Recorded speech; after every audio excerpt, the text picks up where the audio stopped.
प्यारे बच्चों, आज की इस वीडियो में हम करने वाले क्लास 7 का chapter 4 heat NCERT text book science की।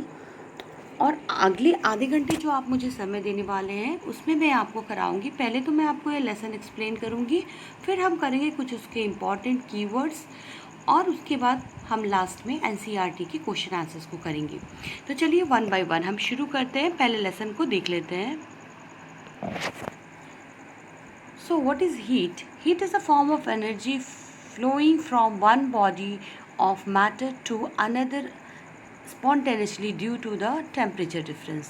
हीट क्या होता है? तो हीट एक एनर्जी होती है, एक तरह की एनर्जी होती है। एनर्जी का ही एक फॉर्म होता है जो फ्लो करती है एक बॉडी से, यानी ये एक चीज़ से दूसरी चीज़ में जो मैटर होती है वो एक चीज़ से दूसरी चीज़ में ट्रांसफ़र होती है due to their temperature difference. कैसे होता है? कैरेक्टरिस्टिक क्या होती है हीट की?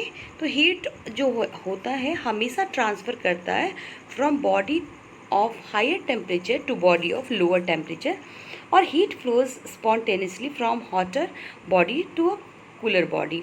आपने अक्सर देखा होगा कि जब आप किसी बर्तन को गर्म करते हो और कोई अगर पानी जो है गर्म है और ठंडे में मिक्स करते हो तो जो गर्मी है वो मूव करती है गर्म से ठंडे की तरफ। ये हमेशा हीट के साथ होता है। इसके बाद बात करेंगे हॉट एंड कोल्ड, वो क्या होता है। तो अगर हमारी डेली लाइफ में बात करेंगे so we come across a number of objects जो होती है जो कुछ चीज़ें गर्म होती है और कुछ चीज़ें ठंडी होती है। जैसे आप चाय पीते हो वो क्या होती है? गर्म होती है, और आप अगर बर्फ़ देखते हो वो ठंडी चीज़ें होती है। कुछ ऑब्जेक्ट हॉटर होते हैं और कुछ जो ऐसे होते हैं वो कोल्डर होते हैं दूसरों की अपेक्षा। हम लोग ऑफन डिसाइड करते हैं कि कुछ ऑब्जेक्ट हॉटर हैं और other by touching the objects. हम कैसे पता करते हैं कि जो ऑब्जेक्ट है वो ज़्यादा हॉटर है, कौन सा कम गर्म है और कौन सा ज़्यादा गर्म है? तो हम लोग उसको टच करके ये पता लगा सकते हैं कि ये ज़्यादा गर्म है और ये कम गर्म है और ये ठंडी है। But we cannot always rely on our sense touch to decide how hot or how cold an object is. Hotness of an object is measured by its temperature.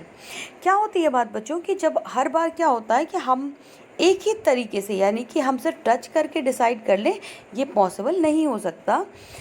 तो हम क्या करते हैं? मेज़र करते हैं हॉटनेस किसी ऑब्जेक्ट की by the temperature. So when we add heat to body, motion of its particle increases. तो जो किसी भी मैटर का जो कोई भी फॉर्म होता है जब उसको गर्म किया जाता है, उसको हीट किया जाता है, तो जो मोशन होते हैं उसके पार्टिकल के वो बढ़ जाते हैं। और when we remove heat from body, motion of its particle decreases. और जब किसी बॉडी को गर्म से ठंडा किया जाता है तो क्या होता है? इसके पार्टिकल की जो मोशन होती है वो डिक्रीज हो जाती है, घट जाती है।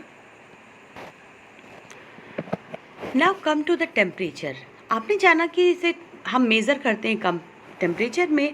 सो व्हाट इज़ टेम्परेचर? टेम्परेचर जो है एक मेज़र होता है, measure of degree of hotness और कोल्डनेस ऑफ एन ऑब्जेक्ट।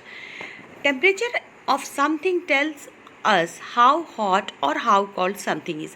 आपने देखा होगा कभी अगर आप बीमार पड़े हो, आपने थर्मामीटर का यूज़ किया है अपने बॉडी टेम्परेचर को देखने के लिए, जिससे कि आपके बॉडी के टेम्परेचर को आप रीड करते हो। डॉक्टर ये जान पाते हैं या फिर आप अपने घरों में भी रीड करके आप जान पाते हो कि आपकी जो टेम्परेचर है वो नॉर्मल से ज़्यादा है या नॉर्मल है, जिससे कि आइडेंटिफाई होता है कि आपका टेम्परेचर अगर बढ़ा है तो आपको बुखार हुआ है, फीवर हुई है। और अगर आपने सुना होगा अगर वेदर फॉरकास्ट, तो क्या होता है कि बहुत ठंडे रीजन्स ऐसे होते हैं जहाँ टेम्परेचर कम हो जाती है। जैसे ठंडी का सीज़न होता है तो आप गर्म कपड़े पहनते हो। फिर गर्मी होती है जब टेम्परेचर बहुत बढ़ जाता है, फिर ऐसे सीज़न में क्या होता है? हमें काफ़ी गर्मी फील होती है। नाउ इफ़ेक्ट ऑफ हीट क्या होता है, कैसे इफेक्ट होता है हीट का? जब कोई बॉडी जो होती है हीटेड होती है तो बहुत टाइप के फिजिकल और केमिकल चेंज वहाँ पर होते हैं। फिजिकल चेंज कैसे होते हैं? जैसे चेंज इन टेम्परेचर की बात करेंगे तो किसी बॉडी को अगर हीट किया जाए तो उसकी टेम्परेचर बढ़ जाती है। जस्ट इसके रिवर्स, अगर वहाँ से हीट हटा दी जाए यानी ठंडी कर दी जाए तो बॉडी का टेम्परेचर कम हो जाता है। Change of state.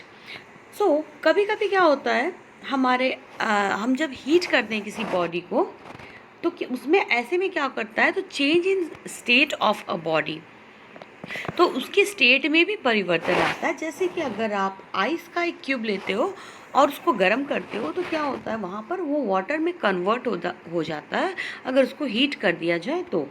इससे हमने देखा कि वो सॉलिड से लिक्विड स्टेट में आ गया, जिससे कि क्या हुआ, उसका स्टेट चेंज हुआ। आगे है थर्मल एक्सपेंशन। थर्मल एक्सपेंशन एक फेनोमेनन है एक्सपेंशन के, जिसमें कोई मैटर को जब हीट किया जाता है, that is called as thermal expansion. मतलब अगर किसी को गर्म किया जाए तो उसके जो मैटर जो होती है उसके अवस्था में परिवर्तन आता है, वो एनलार्ज हो जाता है। इन सब के अलावा केमिकल चेंजेस की बात करेंगे तो जब किसी बॉडी को when we heat on heating reactant many case chemical changes take place. अगर किसी रिएक्टेंट को हीट दिया जाए तो वहाँ बहुत सारे केमिकल चेंजेस हो जाते हैं। अब देखेंगे मेजरमेंट ऑफ टेम्परेचर कैसे की जाती है। तो temperature is measured by a device called thermometer. Temperature is measured in degree. Temperature is measured on 2 scales, either Celsius or Fahrenheit.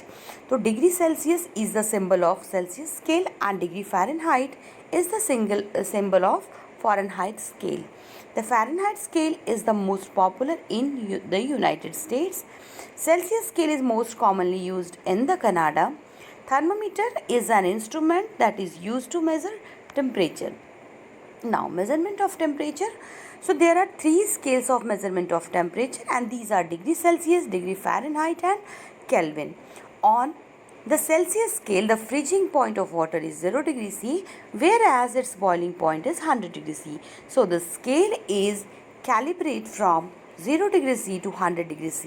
On the Fahrenheit scale, the freezing point of water is 32 degree Fahrenheit, whereas its boiling point is 212 degree Fahrenheit. So this scale is calibrated from 32 degree to 212 degree Fahrenheit.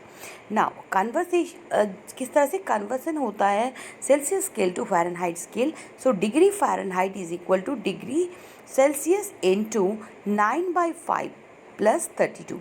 Now conversion of Fahrenheit scale into Celsius scale, तो degree C में अगर convert करना है Fahrenheit को, so it is equal to the degree Fahrenheit minus 32 into 5/9. Now conversion of Celsius scale into Kelvin scale, then Kelvin is equal to degree Celsius of temperature plus 273.15. Now learn about something thermometer. So आपने clinical thermometer, इसको आपने कहीं ना कहीं देखा होगा doctor के पास या अपने घरों में भी देखा होगा। तो ये थर्मोमीटर जो मेज़र करता है temperature of our body is called clinical thermometer. So यहाँ पर आप देखेंगे इसका डायग्राम तो कुछ इस तरह से होता है। तो पहला ये जो पार्ट होता है जिसे बल्ब बोला जाता है। नाउ एक यहाँ पे एक स्वेल बॉडी होती है that is called as constriction, that is kink भी कहा जाता है। फिर ये जो लंबी सी जो ट्यूब होती है वाइट कलर की, उसे बोर कहा जाता है। Now construction of clinical thermometer किस तरह से बनाया जाता है। So clinical thermometer has long narrow glass tube. It has a bulb at one end containing mercury. It has a scale called Celsius scale marked in degree Celsius. A clinical thermometer reads temperature from 35 degrees C to 42 degrees C. The clinical thermometer has a small kink or constriction near the bulb to prevent the mercury level from falling down. The normal temperature of human body is 37 degree C. अब किस तरह से आप एक read कर सकते हो clinical thermometer को। तो सबसे पहले आपको वॉश करना है थर्मोमीटर को with an antiseptic solution. Now hold it formally and give it a few jerks to bring the level of mercury below 35 degree C. Then place the bulb in the of the thermometer under your tongue. अपनी जीभ के अंदर इस तरह से आपको insert करनी है. After 1 minute take out the thermometer and note the reading. This will be your body temperature. Now, digital thermometer आजकल ये मार्केट में अवेलेबल है. डिजिटल थर्मोमीटर ये क्या होता है, एक इलेक्ट्रॉनिक थर्मोमीटर होता है. प्रिफर्ड होता है ओवर कॉन्वेंशनल मर्क्यूरी थर्मोमीटर से, ज़्यादा आसान होता है इसका इस्तेमाल करना मर्क्यूरी थर्मोमीटर से. डिजिटल थर्मोमीटर जो होता है बहुत इजीली रीड कर सकते हैं आप यहाँ पर, because it gives LCD display of the thermometer of the person. यहाँ जो है टेम्परेचर LCD डिस्प्ले में दिख जाता है बॉडी का। सो बहुत ही आसान होता है यहाँ पे इसे यूज़ करना, हैंडल करना और रीड करना। और ये मर्क्यूरी फ्री भी होता है, इसमें मर्क्यूरी का इस्तेमाल नहीं होता है। नाउ लेबोरेटरी थर्मोमीटर, शायद आपने अपने लेबोरेटरी में इस तरह का थर्मोमीटर देखा होगा। Laboratory thermometer long narrow glass tube जैसी होती है। It has a bulb at one end containing mercury. It has a scale marked in degree Celsius. The range of a laboratory thermometer is generally from -10 degree C to 110 degree C. Now measurement temperature with a laboratory thermometer. क्या करना है आपको, कैसे करोगे आप measurement laboratory thermometer से? तो आपको थोड़ा सा टैप वाटर लेना है एक बीकर में, कुछ इस तरह से। फिर आपको थर्मोमीटर को डिप करना है इन द वाटर। सो आप इस तरह से डिप करना है कि जो बल्ब है थर्मोमीटर का, आपको उसे टच नहीं करना है the bottom of the sides of the beaker. Now hold the thermometer vertically. आपको ध्यान रखना है कि बॉटम है उसमें टच नहीं होना चाहिए, यहाँ पर नीचे में थर्मोमीटर का जो बल्ब है उसका। और उसके बाद जो मर्क्यूरी लेवल में जो राइज आएगा, सो वेट करना है till the mercury level becomes study. तो जब तक ये इंक्रीज़ हो रहा है, बढ़ रहा है, तब तक हमें वेट करना है। जब ये स्टॉप हो जाता है तब उसे निकाल लेना है। Now note the level of mercury, this will be the temperature of the water. Now transfer of heat. So transfer of heat flows from a body at higher temperature to a body at lower temperature. This is called the transfer of heat. Heat is transferred in three different ways. They are conduction, convection or radiation. Heat flows due to conduction, convection और क्या है, radiation. Hot से cold में जाता है ये जो temperature होता है हीट का ट्रांसफ़र होता है। कैसे होता है, तीनों को हम समझते हैं। फर्स्ट है कंडक्शन। कंडक्शन एक प्रोसेस होता है by which heat is transferred in solid form from the hotter end to the colder end. So अब इसे एक्टिविटी के थ्रू समझते हैं कि यहाँ पे एक आपको आयरन या फिर एल्यूमिनियम की रॉड या फिर स्ट्रिप लेनी है, उसे फिक्स करना है कुछ वैक्स के पीसेस से on at equal distances. Now clamp the rod to a stand, heat the other end of the rod. The wax pieces begin to melt and fall down from the heated end. This shows that heat is transferred from hotter end to the colder end by the conduction. तो ठीक इस तरह से जैसे ये diagram बना हुआ है, आप देखेंगे कि जो हीट है ट्रांसफ़र हो रही है हॉटर एंड से कोल्डर एंड की तरफ। नेक्स्ट है conduction, transfer of heat through direct contact. So occurs any time objects at different temperature are touching each other. As long as objects are in contact, transfer of heat will continue until the temperature of the object is the same. Example, if you leave a metal spoon in a pan of soup that you are heating on the stove, it may burn your finger. The spoon is in direct contact with the hot soup and heat is transferred into the spoon. आपने अक्सर देखा होगा कि अगर आप कभी soup बना रहे हो या कुछ वेसल्स में कुछ बना रहे हो, तो यहाँ पर क्या होता है, अगर आप उसमें एक स्पून डिप करके छोड़ देते हो तो आपने देखा थोड़ी देर में वो जो ठंडी स्पून होती है पूरी गर्म हो जाती है। ऐसा क्यों होता है कि हीट जो है वो ट्रांसफर्ड हो जाता है जो सूप है उससे उस स्पून के अंदर। ये प्रोसेस को कंडक्शन कहा जाता है। हमारा नेक्स्ट है conductors and insulators. So conductors क्या होते हैं, that conductors are material which allow heat to pass through them easily like iron, aluminium, copper. Insulators are the material which do not allow heat to pass through them easily. Example, wood, plastic, gas, rubber, air, water, etc. Now third method of transfer of heat is convection. Convection एक process होता है जिसमें heat transferred होता है liquid और gases में from hotter part two colder part में। Activity जैसे आप कर सकते हो यहाँ पर, इसके लिए आपको क्या करना है, कुछ वाटर लेने हैं एक राउंड बॉटम फ्लास्क में, फिर आपको इसे एक ट्राइपॉड स्टैंड पे रखना है और कुछ क्रिस्टल डालने हैं पोटेशियम परमैंगनेट के in it. Now heat it with a burner. जब से आप हीट करोगे तो आप देखोगे कि वाटर जो है at the bottom becomes hot and rise up and cold water from the top moves down and the process continues till all the water gets heated. This shows that heat is transferred by convection. Convection जो होता है transfer of energy in a liquid or gas. So when part of a gas is liquid is heated, the particles it is made up of move faster and spread out more. The moving particles bump into other particles, causing them to move faster and spread out more. Convection in air. The air near heat source get heated and rise up.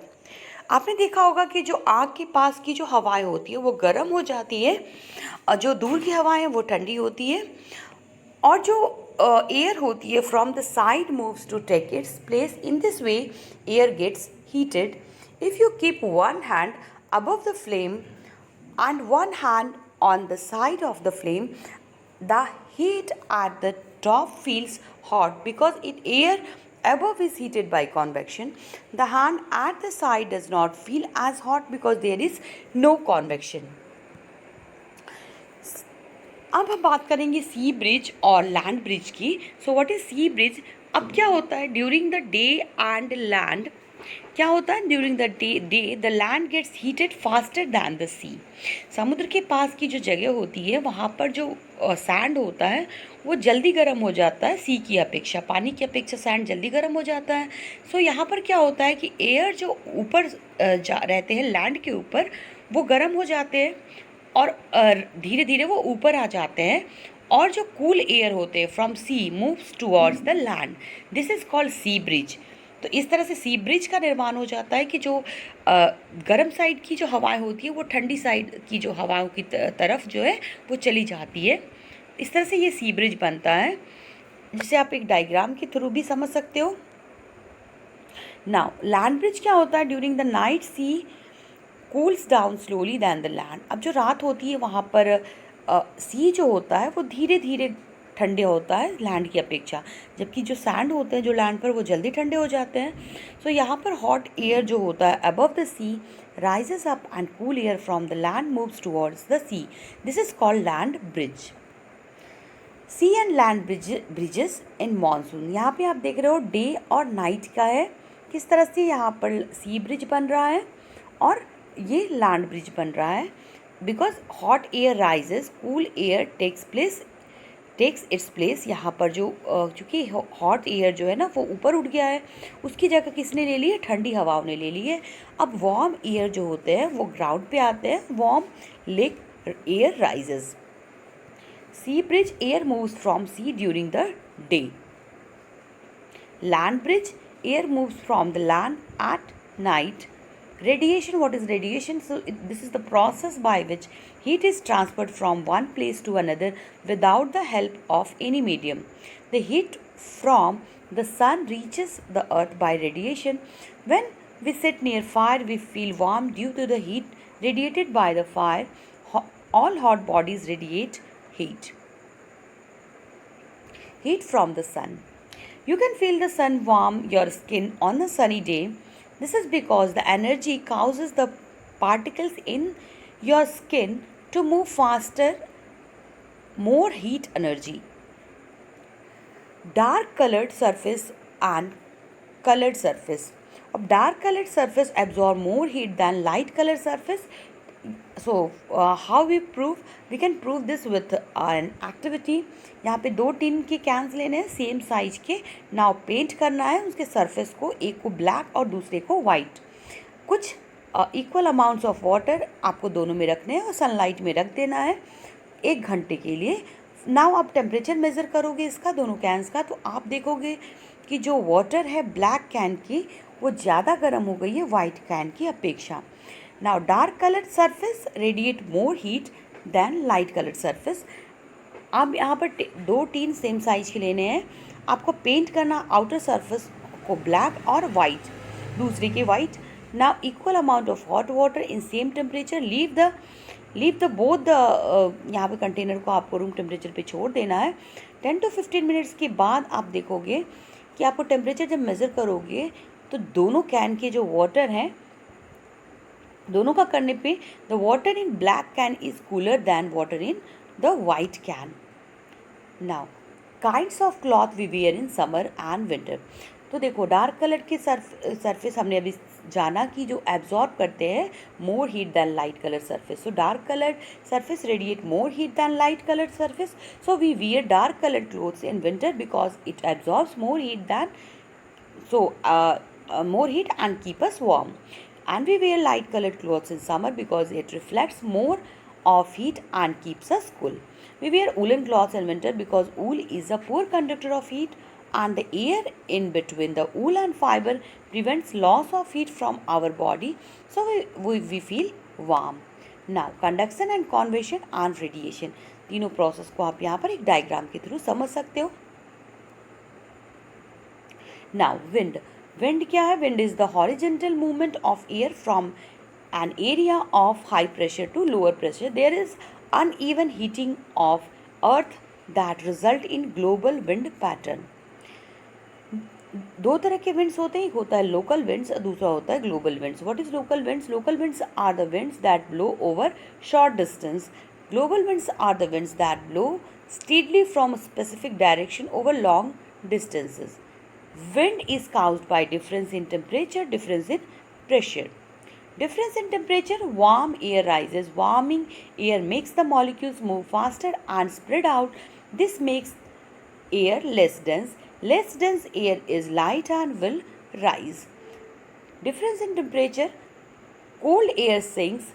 Cooling air makes the molecules move slower and group together. This makes the air more dense. More dense air will sink. Difference in pressure, rising air creates low pressure. If air is lifted up, that means this is less air pushing down to on earth. Now sinking air creates high pressure.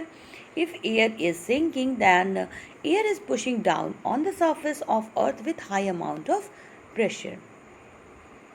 Now we will move to the, हमने lesson किया, अब कुछ important keywords और terms हम इस lesson के देखेंगे. So heat, what is heat? Heat is a form of energy which makes any object hot or cold. Temperature, so our sense of touch is not always reliable guide to the degree of hotness of an object. Temperature is a measure of the degree of hotness of an object. Thermometer is a device used to measuring temperature, and heat is the cause of temperature. Clinical thermometer is used to measure our body temperature. The range of this thermometer is from 35 degrees C to 42 degrees C. For other purposes, we use the laboratory thermometer. The range of these thermometers is usually from minus 10 degrees C to 110 degrees C. The normal temperature of human body is 37 degrees C. In solids, generally the heat is transferred by conduction. In liquid and gases, the heat is transferred by convection. No medium is required to transfer of heat by radiation. The materials which allow heat to pass through them easily are conductors of heat. Now, the materials which do not allow heat to pass through them easily are called insulator. Now, clinical thermometer, it is thermometer used to measure the temperature of our body. It consists of a long, narrow, uniform glass tube with a bulb containing mercury at one end. There is a kink near the bulb. It reads a range of temperature from 35 degrees C to 42 degrees C. Laboratory thermometer, it is a thermometer used to measure the temperature of objects other than our body. It consists of a column of mercury enclosed in a glass casing. The column is continuous without any kink. It measures a range of temperature from minus 10 degrees C to 110 degrees C. And what is sea breeze? During the day, the land's heats are faster than sea. Warm air above the land rises and colded air from the sea takes its place. Warm air from the land moves towards the sea to complete the cycle. This produces a sea breeze from sea to the land. Now land breeze, at night land cools faster than sea. The warm air above the sea rises. This warm air replaced by colder air from the land, producing a land breeze. Transfer of heat. Heat flows from a hotter object to a colder object until both objects reach the same temperature. The heat flows from a body at higher temperature to a body at lower temperature. There are three ways in which heat can flow from one object to another. These are conduction, convection, and radiation. Conduction, it is a process by which heat is transferred from hotter end to the colder end of an object. Convection, it is a flow of heat through a fluid from places of higher temperature to places of lower temperature by movement of the fluid itself. Radiation, it is the mode of transfer of heat in which energy is directly transferred from one place to another. It does not need any material medium. Dark colored object absorbs radiation better than the light colored objects. That is the reason we feel more comfortable in light colored clothes in the summer. Woolen cloths keep us warm during winter. It is so because wool is a poor conductor of heat and it has air trapped in between the fibers. तो बच्चों lesson के बाद मैंने keyword कराया और keywords के बाद बारी है अब हमारे एनसीईआरटी टेक्स्ट बुक के क्वेश्चन आंसर्स को सॉल्व करने की। तो जल्दी जल्दी अपनी कॉपी और पेन उठा लो और मेरे साथ साथ आप भी सॉल्व करो। यहाँ पर मैंने क्वेश्चन आपके पास टेक्स्ट बुक में लिखे हुए हैं, मैंने सिर्फ आंसर यहाँ पे लिखा हुआ है। सो आपको फर्स्ट क्वेश्चन में बताना है सिमिलरिटी और डिफरेंसेस। तो सिमिलरिटी क्या है? So both use mercury and both clinical और लेबोरेटरी थर्मोमीटर में जो सिमिलरिटीज़ हैं कि दोनों में मर्क्यूरी होती है and both measure temperature.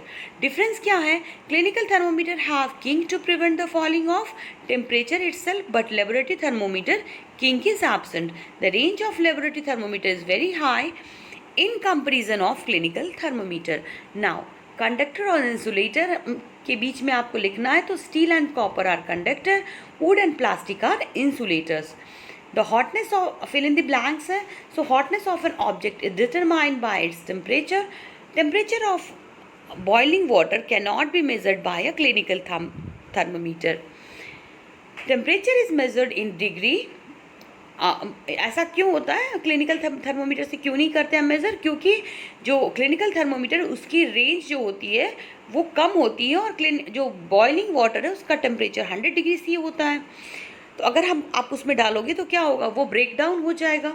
Temperature is measured in degree Celsius. No medium is required for transfer of heat by the process of radiation. A cold steel spoon is dipped in a cup of hot milk. It transfer heat to its colder other end by the process of conduction. Cloths of black colored absorb heat better than cloths of light colored. Now question number 4 जो है इसमें आपको options लिखने हैं। तो यहाँ मैंने options direct लिख दिया है। आपके पास टेक्स्ट बुक में क्वेश्चन है जहाँ से आप इसे लिख सकते हो। So first one option is D, number 2 C, number 3 B and number 4 is A. Now answer of question number 5, if there is more than one layer of cloth, air would be trapped in between them. Air is a poor conductor of heat. This increases the insulation and thus becomes more comfort to us. So question number 6 के लिए आपको ये drawing करनी है। ये simple सी drawing है, इसको देख करके वीडियो को पॉज करके आप इस ड्राइंग को देखो और अपने नोटबुक में इसे ड्रॉ कर लो। क्वेश्चन नंबर 7 का आंसर है objects with white surface reflects more heat and absorbs less. So less heat from outside would enter the house. Question number 8 between 30 degree C. Question number 9 not flow from iron ball to water or from water to iron ball. Now question number 10 का option है D, does not become cold. Question number 11 का option है C, copper is better conductor of heat than the stainless steel. तो बच्चों ये था हमारा lesson. हमने यहाँ पे कवर किया अपने क्लास 7 के एनसीईआरटी टेक्स्ट बुक के हीट लेसन को। पहले मैंने आपको लेसन बताया, फिर मैंने इसके इम्पॉर्टेंट कीवर्ड्स और नोट्स दिए, बाद में मैंने इसके क्वेश्चन आंसर्स भी करा दिए। तो ये जो आपका आधा घंटा था काफ़ी यूज़फुल रहा। और इसी तरह के वीडियोस के लिए हमारे चैनल को सब्सक्राइब कर लीजिए और बेल नोटिफिकेशन पे क्लिक कर दीजिए, जिससे आपको सारे अपडेट्स मिलते रहें। जल्दी ही मिलती हूँ अपने नेक्स्ट लेसन में एक नए वीडियो के साथ। और अगर इस वीडियो में कोई भी डाउट हो तो आप उसे without any hesitation comment section में पूछ सकते हो। जल्दी मिलते हैं नेक्स्ट वीडियो में एक नए लेसन के साथ। तब तक के लिए thanks for watching. Don't forget to like, share and subscribe.